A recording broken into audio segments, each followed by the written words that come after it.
Olá, queridos amigos, queridas amigas, que a graça e a paz de Jesus esteja com cada um dos amigos, que o sol da justiça, que é Cristo, possa realmente dar o devido entendimento, sabedoria e que todos tenham um feliz dia. Vamos estudar a lição e hoje, domingo 15 de dezembro, a lição 12, ela tem como título O que é a verdade? A lição de hoje está baseada no livro de João, no capítulo 18, dos versículos 28 até 38. E esse título vem em decorrência de uma pergunta que o governador romano chamado Pôncio Pilatos, que ele fez para Jesus, dentro de um interrogatório judicial para ele julgar realmente a Jesus. E os líderes judaicos, levaram Jesus preso até o pretório, que é uma casa oficial do governador, logo pela manhã, bem cedo. E eles não entraram para dentro do pretório para não se contaminarem, porque eram leis que eles faziam e achavam realmente que eles se contaminavam quando tivesse alguém realmente, um criminoso, um malfeitor, nesse sentido. E eles não entraram porque eles estavam prestes a comemorar a Páscoa. E Pilatos foi ao encontro desses judeus, e eles fizeram com que Jesus entrasse sozinho na porta principal do pretório, e Pilatos entrou logo em seguida. E Pilatos chama Jesus assim de imediato. Ele faz uma pergunta: és tu o rei dos judeus? E Jesus menciona se a pergunta tinha vindo dele mesmo, ou ele pegou uma pergunta de outros judeus para que fosse feita essa indagação. E Jesus diz a Pilatos que o seu reino não era desse mundo, que o seu reino é realmente dos céus. Daí Pilatos disse para Jesus: então tu és rei. E Jesus disse: tu o dizes. E Jesus diz a ele que, para Pilatos, que ele veio para dar testemunho da verdade. E Pilatos pergunta: mas o que é verdade? Ele não esperou responder, que Jesus respondesse, e já se voltou para a multidão. O que nós observamos na Bíblia é que esse interrogatório feito por Pilatos a Jesus, inicialmente ele acontece dentro e fora do pretório, que era o local dos processos judiciais que eles ocorriam na época.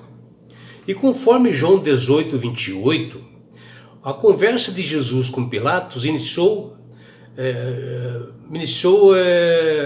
dentro do palácio do governo romano. Mais tarde, numa conversa lá que aparece lá em João 19, versículos de 8 a 12, e o tema gira em torno da origem de Jesus e de seu poder.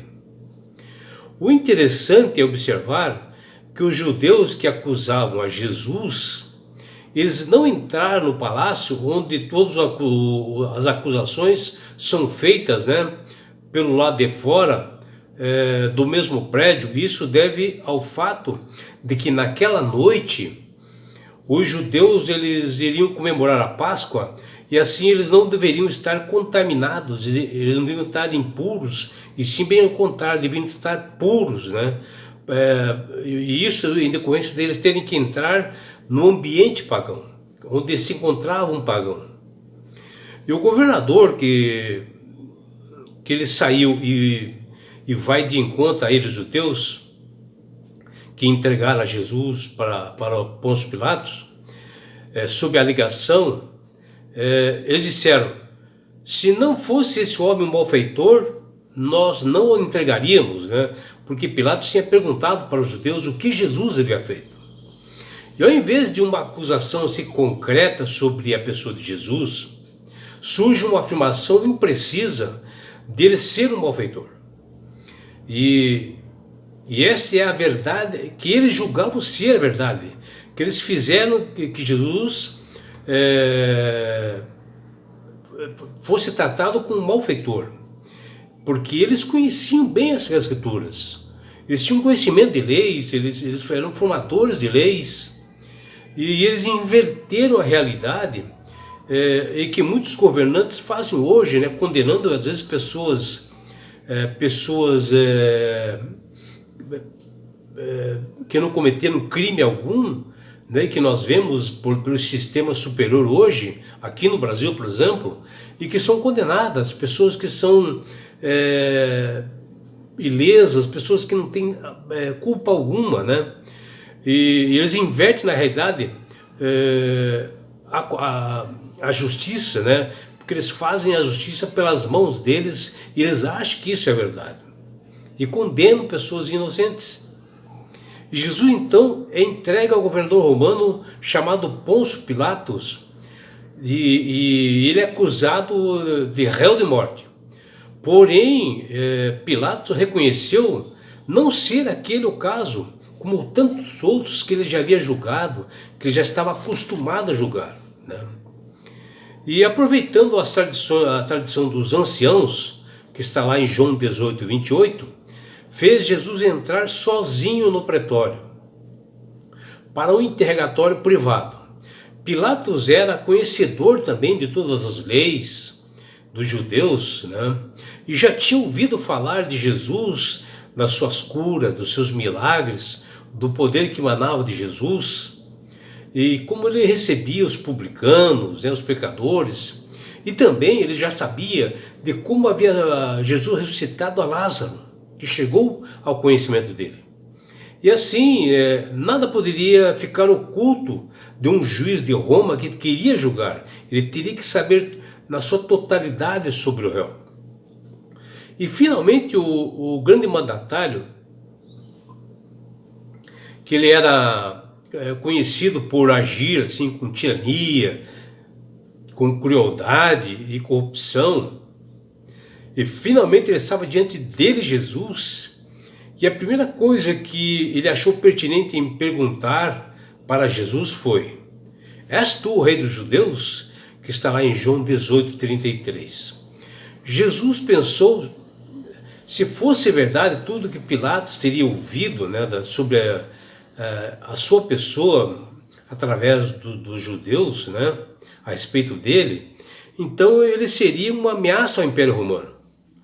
E Jesus bem sabia as reais intenções, porque ele lia corações e que havia por trás daquela pergunta de Pilatos, e ele revelou isto através de uma outra pergunta, e ele diz: vem de ti mesmo essa pergunta, ou te disseram outros a meu respeito? Que está lá em João 18, 34.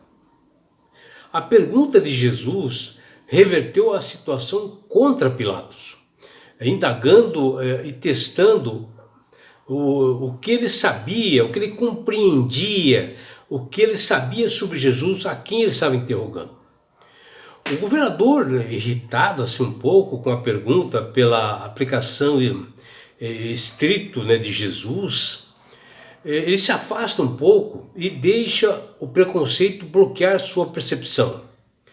E o diálogo se segue e Pilatos diz: a tua própria gente e os principais sacerdotes do templo é que te entregaram para mim. Que fizestes? Está lá em João 18, 35. E Jesus diz: o meu reino não é deste mundo, que está lá em João 18, 36.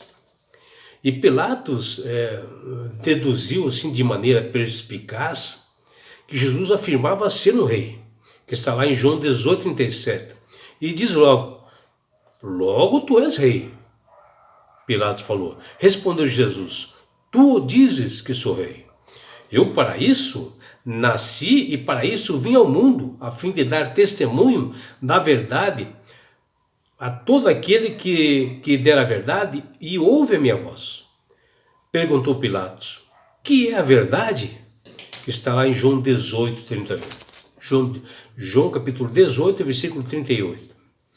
Porém, Pilatos não aguardou a resposta de Jesus e se volta para os judeus e disse-lhes: eu não acho nele crime algum. Eu acredito assim que a resposta não foi registrada assim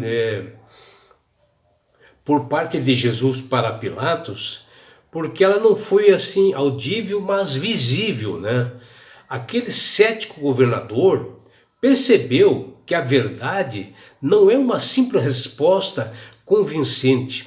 Ela é uma pessoa, ela é o próprio Jesus Cristo, é a verdade. Pilatos, ao questionar o que é a verdade e depois se afastar sem esperar a resposta, ele perdeu ali uma oportunidade de ouvir sobre a verdade diretamente do dono da verdade, que diz aos seus discípulos: eu sou o caminho, a verdade e a vida. Ninguém vai ao Pai senão por mim. E assim, a verdade está diante de Pilatos, e assim como muitos hoje, né, não querem ver a verdade e vão para doutrinas falsas, né? Fazem perguntas, mas não querem respostas, porque as respostas não estão adequadas ao que eles querem ouvir. E essa indagação de Pilatos sobre a verdade é particularmente muito relevante nos dias de hoje, pois nós vivemos assim um mundo em que as verdades são distorcidas ou descartadas. A escuridão da mentira e a confusão nessa Babilônia que nós vivemos hoje está espalhando descontroladamente a mentira. A verdade é um dos temas centrais do livro de João, evangelista, e mostra que Jesus é a verdade que liberta. E Jesus é o verbo eterno que está lá no grego logos, que nós vemos lá já e passamos nessa lição, que está lá em João capítulo 1, versículo 1 a 5. Jesus, esta luz maravilhosa, a verdade dos relatos sagrados que testificam desta verdade. Como nós podemos duvidar daquele que nos ama, daquele com amor eterno que morreu para nos salvar? Aquele que deu realmente a resposta: eu sou o caminho, a verdade e a vida. É aquele que por amor eterno deu a verdade, como o próprio Jeremias fala lá no capítulo 31, versículo 33. Muitos têm demorado assim para interrogar e colocar em dúvidas que Jesus, pregado na cruz por suas testemunhas, que está lá em Atos 1,8, ele é verdade. Muitos indagam sobre isso. Cristo é cheio de graça e de verdade, como diz lá em João 1,14, onde a graça e a verdade vieram por meio dele, Jesus, que está lá em João capítulo 1, versículo 17. E é por isso, meu amigo, minha amiga, que Deus tem falado com todas as pessoas para aceitarem a Jesus como Salvador e Senhor. Porque o próprio Jesus disse: eu sou o caminho, a verdade e a vida. Ninguém vai ao Pai senão por mim. Jesus, ele é o único mediador entre Deus e os homens. Não existe outro. Se você quer obter salvação, é só através de Jesus. Não há outro meio. E quando você aceita Jesus como Salvador e Senhor da sua vida, sinceramente obedecendo os seus estatutos e mandamentos, você passa a ser uma pessoa sábia, porque o Espírito Santo começa a trabalhar na sua mente. Você passa a ter entendimento e passa a manusear melhor as Escrituras. Elas vêm com clareza as palavras na tua mente, porque o Espírito de Deus trabalha com você. E não é só isso, quando você aceita Jesus como Salvador e Senhor da sua vida, você ganha de Deus esse presente que chama-se salvação. E com isto, na grande volta de Jesus que está se aproximando, porque Jesus deu os sinais lá em Mateus 24 e Lucas 21, que está se aproximando Jesus dessa grande volta, quando ele voltar, ele levará você, a sua família, seus filhos, seus amigos e todos nós para as mansões celestiais. Um lugar, meu amigo, minha amiga, de onde não haverá mais dores, mais sofrimento, não haverá mais perseguições, porque você, meu amigo, minha amiga, estará no céu.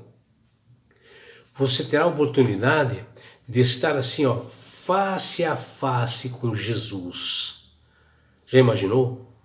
E sabe por que Deus quer fazer isto com você, meu amigo? Com você, minha amiga? Porque Jesus te ama. Abraços do seu amigo João Carlos Amorim.